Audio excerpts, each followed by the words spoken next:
Alright guys, here's a ClippingMask tutorial for you. Photoshop open. Alright, create new. You can also go to File New. We're making sure it's inches. We want 15 across. We want 9 up and down for height. Come on, 9. We want 125. We're hitting create. Got yourself a white rectangle. Make sure your layers panel is there somewhere. If you don't see it, go to Window and go to Layers. Okay, so remember, a clipping mask is essentially putting a picture inside of a shape, and that shape could be a rectangle, a square, a circle. It could be text. It could be a shape that doesn't have a name, some blob that's filled with color. Anything, any kind of shape. So first thing is to make our shape, and in this tutorial I'm going to use text. I'm going to grab the type tool, just the T. I'm not going to worry about font just yet. I'm just going to click anywhere on my document, and I'm going to write something down. So New York City, NYC. It's real small. The font's not great. I'm going to highlight it, and then I can change the font up here. Photoshop gives you sample fonts. Now the ones that are going to work best are the ones that are thick, so you can see the photo in them. A very thin font, you're not going to see the photo that's inside. So Arial Black would be good. Black Oak is good. Cooper is good. I'm going to go with Black Oak. Now this isn't the size that I want, so I'm going to hold down the Command key and go to Command T, and then I'm able to make this bigger. I'm holding down Shift now to make it go anywhere that I want, and then I can move it into place.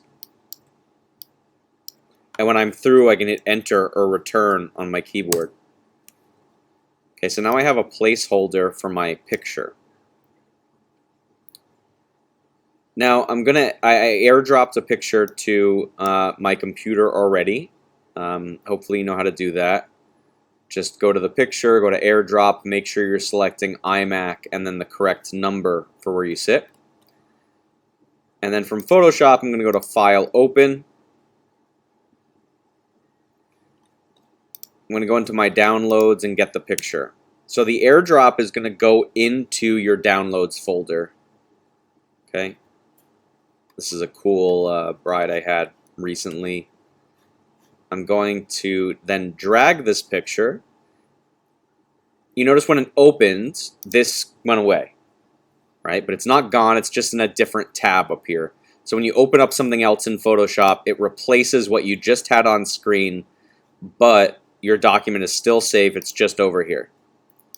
Okay, so now with the picture selected and on my screen, I'm going to grab my Move tool, which is the very top tool.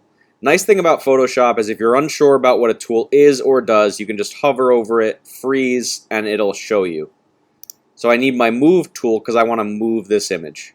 So I'm going to click and drag, nothing's going to happen. I'm holding down on my mouse, I'm going to the other document, and then I'm bringing my mouse back down, and then I'm letting go.